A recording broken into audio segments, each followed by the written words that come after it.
Ang kwentong ito ay hango sa totoong buhay. Karanasan ito ni Severio. Taong 1949. Capiz.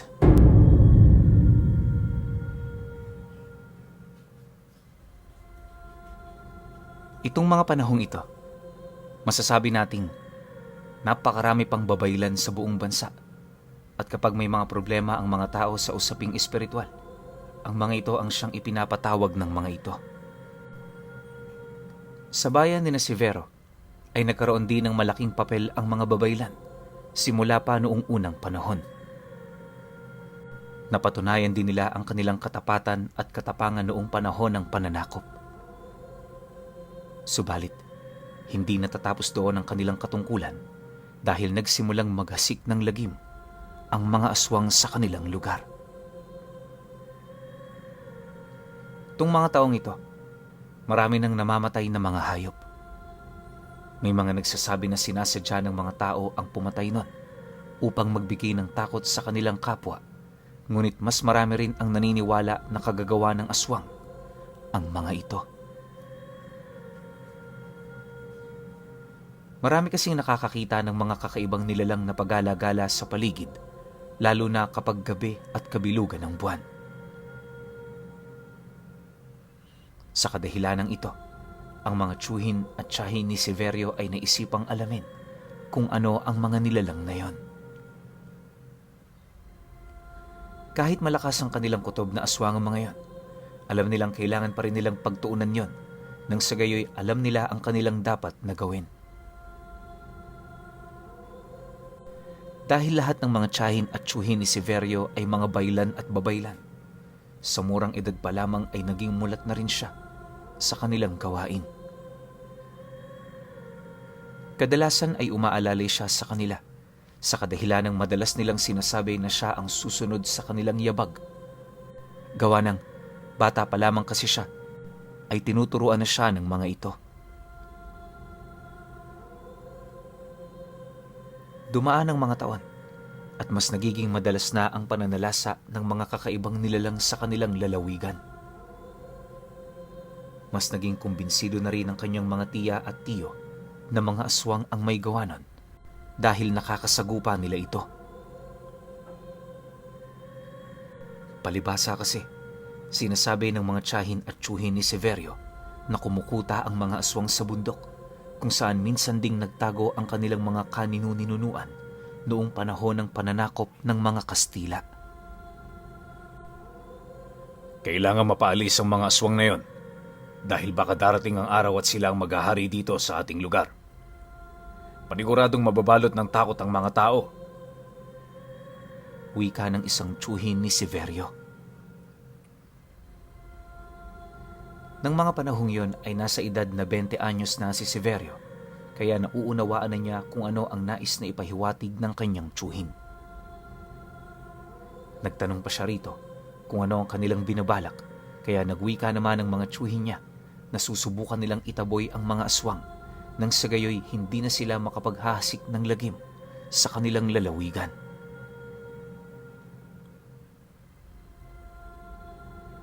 Magmula noong araw na yon, mas naging masinsina na ang pag-aaral ni Severio sa pakikipaglaban, hindi lamang sa pisikal na aspeto, kung hindi maging sa espiritual.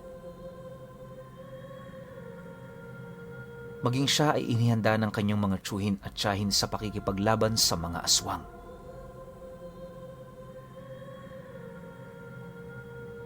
Isang umaga, nagising si Severio dahil sa tawag ng kanyang tiyo Boro, ang pinakamatanda sa kanyang tiyuhin at kilalang pinakamatapang sa kanila. Sinasabi rin ng iilan na kadalasan ay padalos-dalos sa kanyang mga galaw at hindi nag-iisip na posibleng maging epekto ng kanyang ginagawa.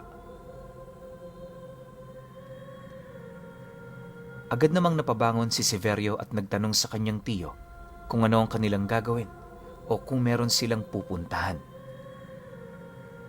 Hindi naman nagpatumpik-tumpik pa ang tiyo Boro ni Severio at agad yung nagwika. Samahan mo ako at mamumundok tayo. Alamin natin kung saan banda nagkukuta ang mga aswang at kung gaano katotoong naroroon sila. Napalunok ng laway si Severio. Parang ayaw niyang samahan ng kanyang tiyo, pero alam niyang magagalit ito. Dahil dito, nagtanong na lamang siya kung kailan sila aalis. Biglaan na lang dinoong kinabahan si Severio nang sabihin ng tiyuhin niya na noon ding mismong oras na yon, aalis sila.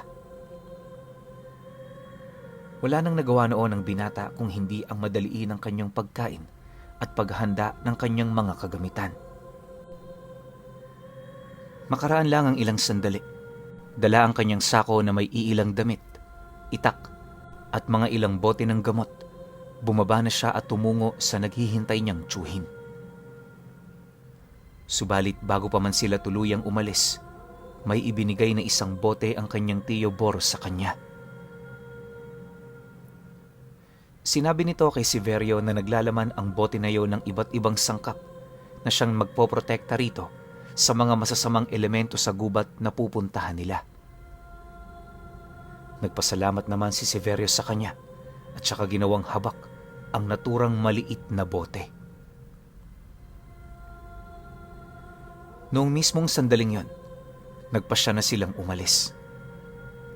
Nagtanong pa si Severio sa kanyang tiyo Boro kung bakit dadalawa lamang sila ang tutungo sa bundok, pero ang tanging sinabi ng kanyang tiyuhin ay nagmamadali sila, kaya silang dalawa lamang ang aalis. Natahimik na lang din si Severio noon at minabuting ituon ang kanyang pansin sa kanyang paglalakad. Dahil ilang baryo pa ang kanilang lalakarin bago makarating sa paanan ng bundok, binilisan nila ang kanilang paglalakad. May mga tao silang nakakasalubong at nagtatanong kung saan sila tutungo, pero ang tanging sabi nila ay may gagamutin lamang sila. Makaraan ng mahigit 2 oras na paglalakad, nakarating sila sa paanan ng bundok. Saglit silang tumigil doon upang magpahinga at kumain ng baon nilang nilagang saging. Sakto ring may natagpuan silang balon, kaya nakakuha sila ng tubig na kanilang maiinom. Matapos ang maikling sandaling pagpapahinga, nagpatuloy sila sa kanilang paglalakbay. Noong mga panahong yon ay lampas na sa 12:00 ng tanghali, kaya hindi na sila nag-aksaya ng oras. Umakyat silang dalawa sa bundok at hindi naging alintana sa kanilang dalawa ang masukal at matarik nilang dinaraanan. Habang naglalakad ay naging panayang paglinga ng tiyuhin ni Severio. Walang ano-ano, nagmadali itong maglakad patungo sa isang malaking puno. Dahil dito ay sinundan siya ni Severio at ganoon na lang ang gulat ng binata nang makita niya ang isang malaking usa na wala ng ulo at wakwak ang tiyan, tsaka wala ng lamang loob. Kung hindi ako nagkakamali, kagagawa nito ng isang aswang. Nasisiguro kong malapit na tayo sa kanilang pinagkukutaan. Saad ng tiyuhin ni Severio. Kumabog naman ng malakas ang dibdib ng binata nang marinig niya ang salita ng kanyang tiyuhin. Nakaramdam siya ng pangamba na baka may mga matang nakamasid sa kanila, kaya iginala niya ang kanyang paningin sa buong paligid. Napabuntong hininga na lamang si Severio nang masiguro niyang walang ibang tao roon maliban sa kanilang dalawa ng kanyang tiyo Boro. Sinabi ng tiyuhin ni Severio na titingnan nila ang buong paligid at baka may makita pa silang ibang mga palatandaan na merong aswang doon. Napatango na lang ang binata at sumang-ayon sa kagustuhan ng kanyang tiyuhin. Naglakad-lakad sila sa paligid at naghanap ng posibleng mga bakas ng aswang. Subalit, makaraan ng higit 10 minuto ay wala silang nakitang palatandaan, kaya minabuti nilang magpatuloy na lang sa paghagilap ng kinukutaan ng mga aswang.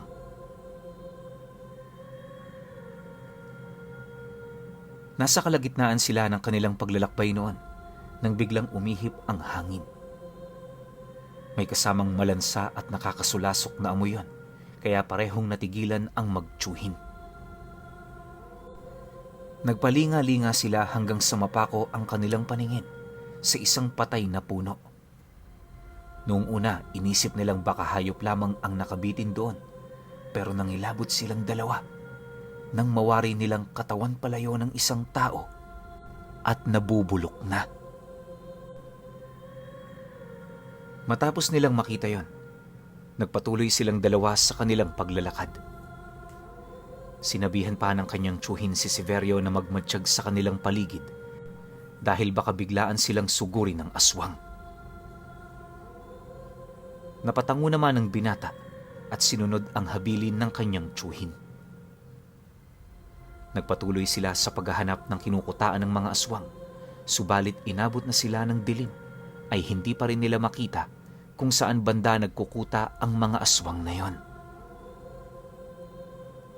Sa kadahilanang ito, minabuti ng dalawa na magpahinga muna at magmatsyag sa buong kasukalan.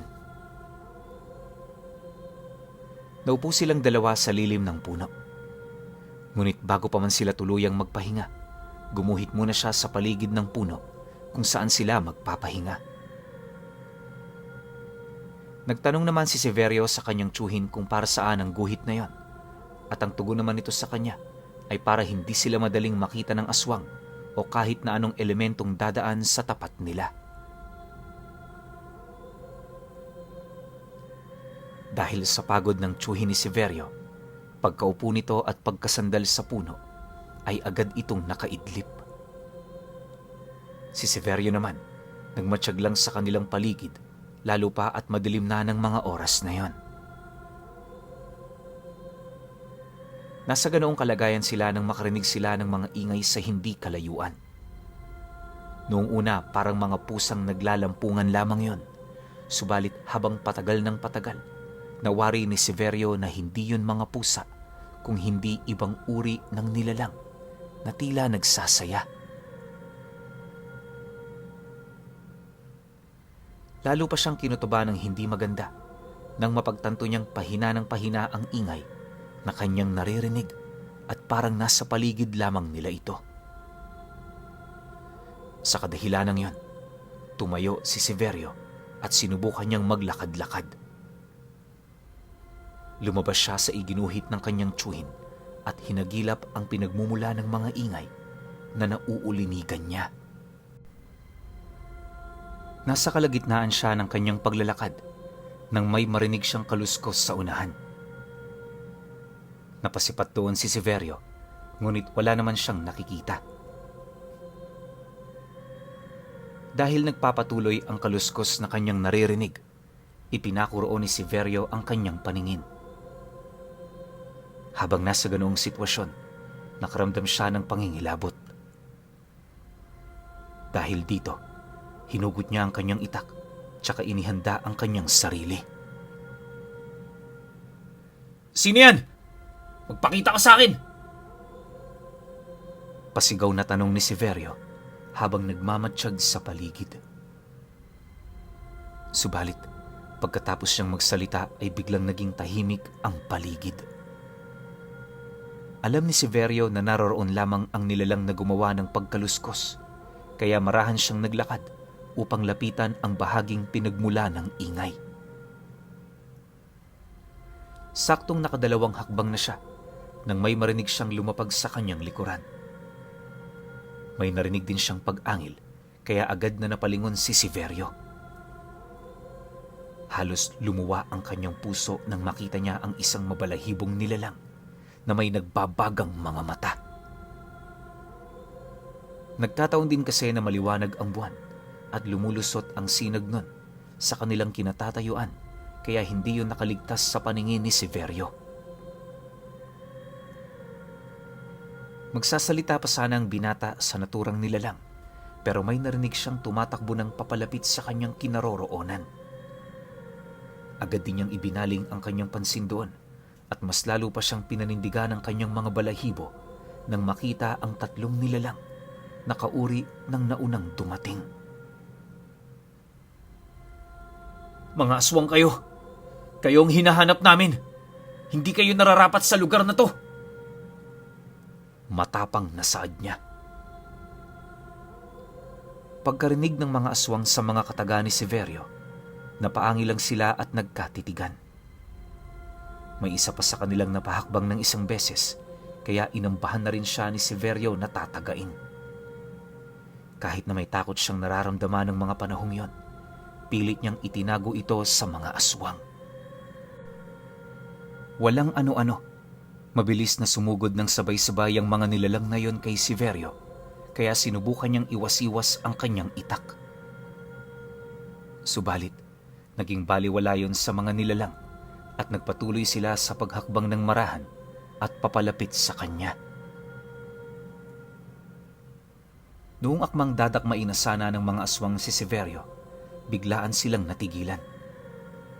Maging ang binata ay napatulala na rin at napatitig sa bahagi kung saan niya narinig ang boses. Napailing na lamang si Severio at agad na napabuntong hininga nang makita niya ang kanyang tiyo Boro na nakatayo at nakahawak na sa itak nito. Lubayan niyo ang aking pamangkin. Mga matatapang lang kayo dahil marami kayo. Ako ang harapin ninyo. Sigaw ng tiyuhin ni Severio. Napalingon naman ang aswang sa kinaroroonan ng babaylan.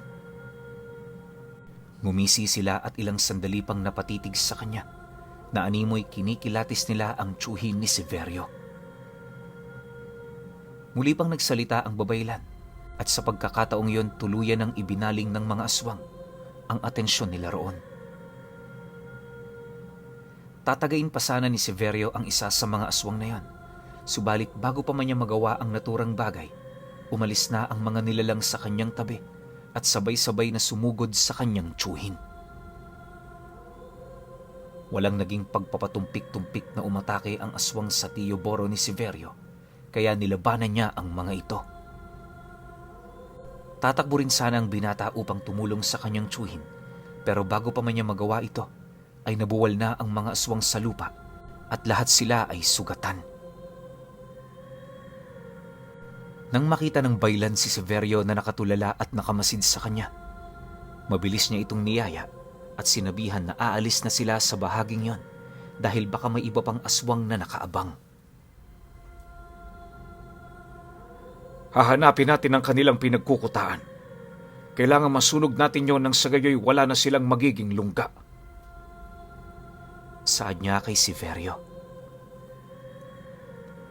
Napatango na lamang ang binata sa kanyang tiyuhin at dahil natatakot din siyang baka may iba pang aswang ang susugod sa kanila roon, nagpasya na siyang mauna sa paglalakad. Habang naglalakad naman, hindi mawala-wala sa isipan ni Severio ang eksenang nakita niya noong kalabanin ng tiyo Boro niya, ang mga aswang. Nasabi na lang niya sa kanyang sarili na balang araw ay magiging ganun din siya kagaling. Nagpatuloy silang dalawa sa kanilang paglalakad hanggang sa may marinig silang mga ingay na parang may mga nagsasaya. Dahil dito, sinabihan ni Severio ang kanyang tiyuhin na tumigil muna at magmatsyag sila sa paligid. Makalipas ang ilang minuto, nagwika ang kanyang tiyuhin. Paniguradong malapit lang ang mga yan. At malakas ang aking kutob na diyan nagkukuta ang mga aswang.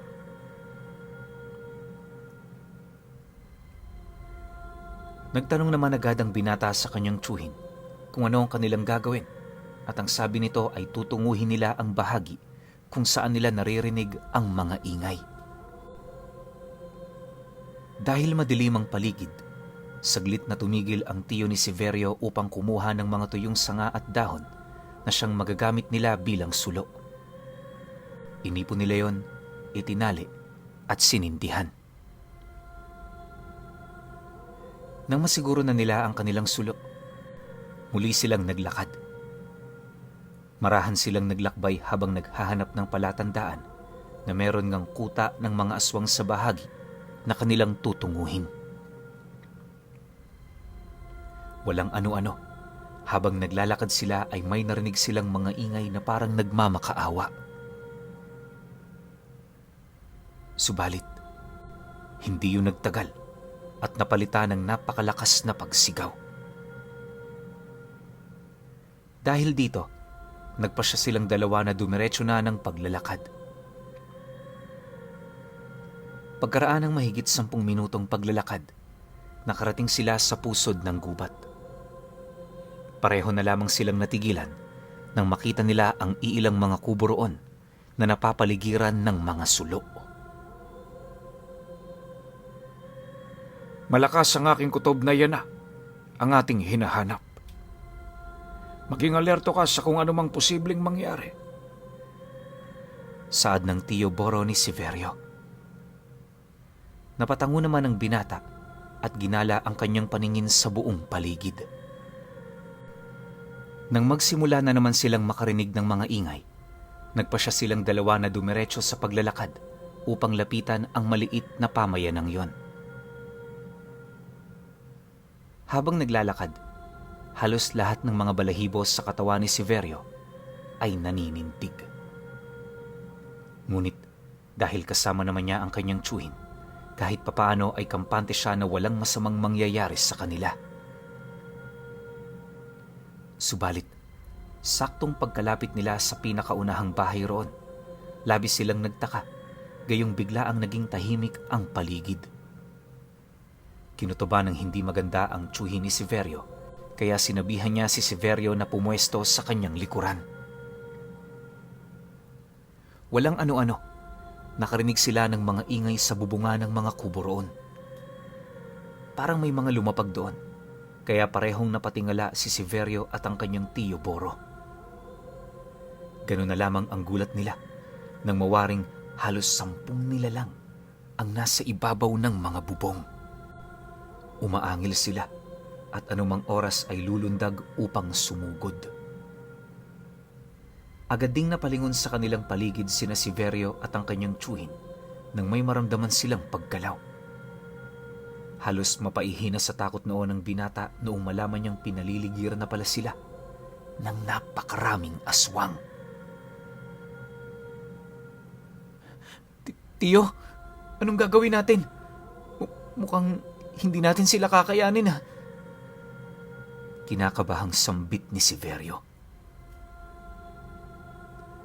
Napailing na lamang ang baylan at sinabing lalaban sila ng patayan sa mga aswang at hindi naman sila madaling matatalo. Gawa ng may mga tangan silang pamproteksyon. Huwag kang lalayo sa akin. Poprotektahan ko ang iyong likuran at ako rin ang bahala sa iyo. Wika ng tiyo niya. Napatango ang binata at sa isang pagkisap ng kanilang mga mata, lumundag ang mga aswang na nasa ibabaw ng bubong at sumugod sila. Napahawak naman ng mahigpit sa kanyang itak si Severio at kahit na medyo may pag-aalinlangan siya, naniwala siya sa sinabi ng kanyang tiyuhin. Nilabanan nila ang mga aswang na yon at sinikap din ni Severio na hindi siya masusugatan. Dahil sa ibinigay sa kanya ng kanyang tiyuhin, kahit papaano ay nagkaroon siya ng kabal at kunat sa kanyang katawan, kaya hindi niya gaanong iniinda ang mga kuko ng aswang na lumalapat sa kanyang balat. Makalipas pa ang kanilang naging laban, lahat ng mga aswang na mula sa ibabaw ng bubong ay nakahandusay na sa lupa at wala ng mga buhay. Nakita ng mga aswang na nakapaligid sa kanila ang nangyari, kaya nang galaiti ang mga yon. Umangil sila at ang iba pa sa kanila ay napaatungal pa na tila nagsasaya. Kahit na hinihingal silang pareho, naghanda pa rin ang magtiyuhin sa pag-atake ng mga aswang. Magsasalita pa sana si Severio nang bigla ang sumugod ng sabay-sabay ang mga aswang na yon. Dahil dito ay wala silang nagawa kung hindi ang lumaban sa mga yon. Subalit dahil dalawa lamang sila, samantalang halos buong pamayanan na ng mga aswang ang kanilang katunggali, parehong nahirapan si Severio at ang kanyang tiyuhin. Ngunit kahit na ganon, hindi sila sumuko. Ang tanging nasa isipan nila ng mga panahong yon ay ang maitaboy ang mga aswang na nagkukuta sa naturang bundok. Dulot ng sobrang dami ng bilang ng mga aswang, tumagal ang kanilang naging labanan. Hindi naman nagpatalo sina Silverio at ang kanyang tiyuhin at nagawa nilang sugatan ang mga aswang na lumalapit sa kanila at sumusubok na sumagpang at kumalmot. Di kalaunan, napakaraming mga aswang ang nakahandusay sa lupa, subalit napakarami pa ring natitira at patuloy na lumalaban sa kanila. Dahil sa matinding pagod, saglit na tumigil si Silverio. Nakita naman yon ng kanyang tiyuhin, kaya sinabihan siya nito na huwag magpapahinga dahil baka tuluyan silang magapi ng mga aswang na yon at pagpiestahan ng mga ito. Napatango naman si Silverio at sakto ring sumugod sa kanya ang 3 aswang, kaya wala siyang naging pagpipilian kundi ang labanan sila. Noong mga sandaling ito, halos mabitawan na niya ang kanyang itak dahil sa matinding pagod. Subalit, dahil ayaw niyang maging pagkain ng aswang, nilakasan ni Silverio ang kanyang loob at hindi niya inisip ang pagod na kanyang nararamdaman. Nasa ganun siyang kalagayan noon nang marinig niyang napasigaw ang kanyang tiyo Boro.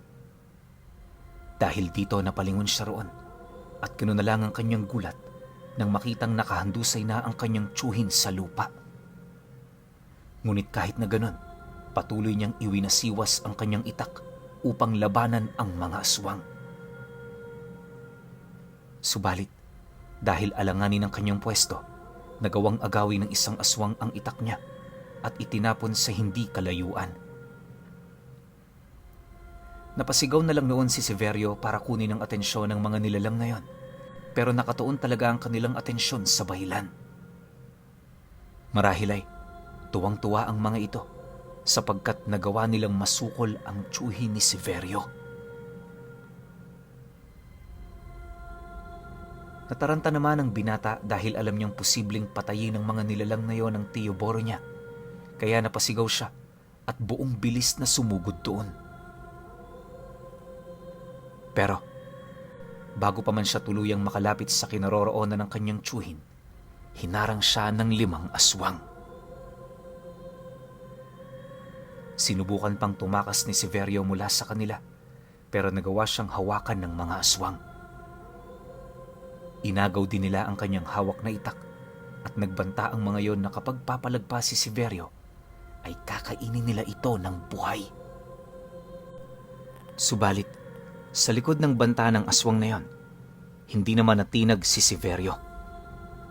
Naisip niya ang boteng ibinigay sa kanya ng kanyang tiyo Boro, kaya nakampante siyang hindi siya magagawang sakta ng mga aswang na yon.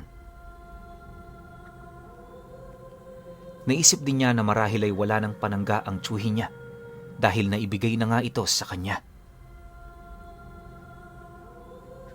Magbabayad kayo. Magbabayad kayo. Hindi nagawang ipagpatuloy ni Silverio ang kanyang sigaw dahil napabaling ang kanyang pansin sa iba pang mga kubo at nakita niyang lumalagablab ang mga ito. Napalingon naman doon ang mga aswang at nang makita nilang nasusunog ang kanilang tirahan, galit na galit ang mga ito. Iginala ni Silverio ang kanyang paningin sa paligid at nakita niya ang kanyang ibang tiyuhin. Nagkaroon siya ng hinuha na ang kanyang mga tiyuhin ang may kagagawan ng pagkasunog ng mga kubo ng aswang, kaya nagkaroon siya ng lakas ng loob. Noong nakita ng mga aswang na nasusunog ang kanilang kubo, nanggalaiti silang lahat. Umalis din ang mga aswang na kumukuyog sa tiyuhin ni Silverio, kaya nagpumilit siyang makaalpas mula sa mga aswang na nakahawak sa kanya. Dahil sa kanyang pagpupursige at dulot na rin ang pagkataranta ng mga aswang, Nagawa niya ang makatakas mula sa kanila. Mabilis na tumakbo si Severio sa kanyang tsuhin na noon ay duguan. Inilalaya niya ito at saka ipinaupo sa isang tabi. Walang ano-ano. Nakita ng Tio Boro niya na may mga aswang na papasugod sa kanila. Dahil dito mabilis siyang nagwika. Kunin mo ang punyal na nakasukbit sa tagiliran ko. At yan ang gamitin mo laban sa kanila. Bilis! Napalingon si Severio sa mga aswang at nang makita niyang malapit na ang mga ito sa kanila, walang pagdadalawang isip niyang kinuha ang punyal ng kanyang tsuhin at minabuting salubungin ang mga aswang. Nakita rin kasi ni Severio na papasugod din sa mga nilalang ang dalawa niyang tsuhing babaylan, kaya hindi siya nakaramdam ng takot. Naging mabilis din ang galaw ng mga aswang. Sa ilang sandali lamang ay nasa tapat na sila ni Severio. Sinubukan ng mga aswang na yon na sunggaban ng binata, pero iwinasiwas ni Severio ang punyal niya, kaya hindi sila nakalapit sa kanya. Habang nasa ganoong sitwasyon si Severio, nagwika ang isa niyang tsuhin na siyang naging rason para mapalingon doon ang isang aswang. Pagkakita naman noon ng binata, hindi na siya nagdalawang isip na lapitan ang naturang aswang tsaka saksakin ito sa dibdib. Nakita yon ng ibang aswang, kaya mabilis nilang sinunggaban si Severio. Sasagpangin na sana siya ng isang nilalang, ngunit may kung anong inusalang tsuhin niya na naging rason upang mapako yun sa kanyang pwesto. Nagalit naman ang iba pang aswang na nakapaligid kay Severio, kaya sumugod ito sa dalawang tsuhin niya. Subalit, saktong pagkalapit ng aswang na yon, tila nahirapan siya sa kanyang paggalaw. Dahil dito nagawa siyang paslangin ng dalawang tiyo ni Severio nang walang kahirap-hirap.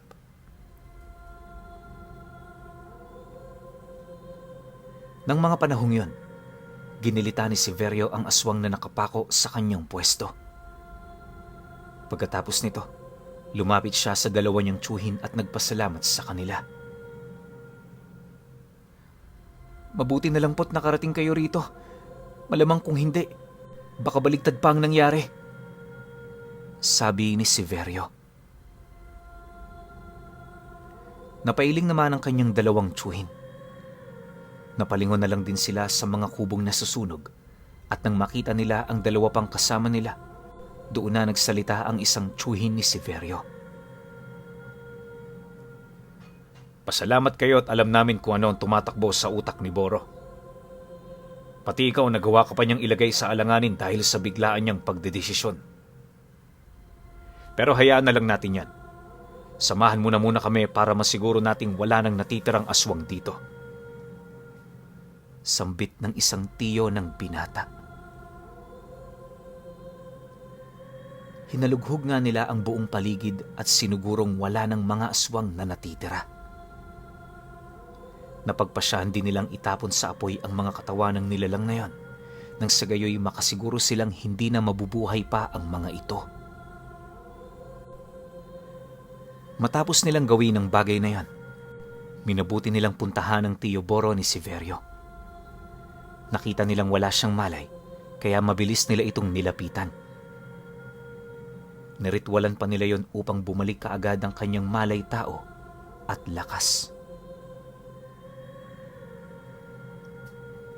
Noong mga panahong yon, humingi ng tawad ang Tio Boro ni Severio sa kanya. Humingi na rin siya ng tawad sa kanyang mga kapatid dahil sa padalos-dalos niyang galaw. Sinabi naman ng mga kapatid niyang ayos lang yon dahil ang mahalaga ay nagawa nilang lipulin ang mga aswang na nagkukuta sa naturang bundok. Nagpasalamat na rin ang mga tiyong bayla ni Severio sa kanya dahil hindi niya pinabayaan ang kanyang Tio Boro. Sinabi pa nila na kung ibang tao yon, paniguradong hinayaan na lang nila ang kanilang kasama kapag nalagay sa alanganin. Dahil sa pangamba nilang baka kumalat ang apoy, minabuti nilang hintayin na munang maapulayo ng kusa bago sila umuwi sa kanilang baryo. Marami pa silang nakasagupa ng mga nilalang noong lumaon. Pero yon ang hindi makakalimutan ni Severio. Hindi kasi niya inaakala na mararanasan niya ang ganoong bagay dahil lamang sa kanyang pagsama sa tiyuhin niyang si Tio Boro, ang padalos-dalos na babaylan.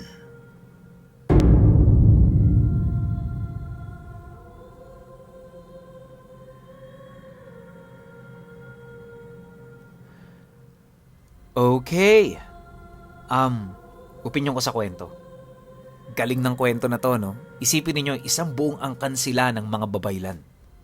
Pero dito sa kwento rin na to, totoo ba? I-correct nyo nga ako kung mali ako. Na ang tawag pala sa lalaking babaylan ay baylan. Kasi ako buong buhay ko ngayon ko lang narinig tong baylan eh. Kasi alam ko kahit lalaki ka, babaylan pa rin ang tawag sa'yo. Kaya, di ba minsan may mga part dito na nakalagay baylan pero ginagawa ko pa rin babaylan kasi parang hindi kaya ng konsensya ko na banggitin yung baylan eh. So kung baylan to, tas tama naman yung nakalagay rito, mali ako, pakikorek ako sa baba. Tsaka maganda nito, meron tayong bagong kaalaman na paglalaking babaylan pala baylan. Kaya salamat sa napakagandang kwento na to. Tsaka dun sa mga information na hindi ko alam na dito ko malalaman.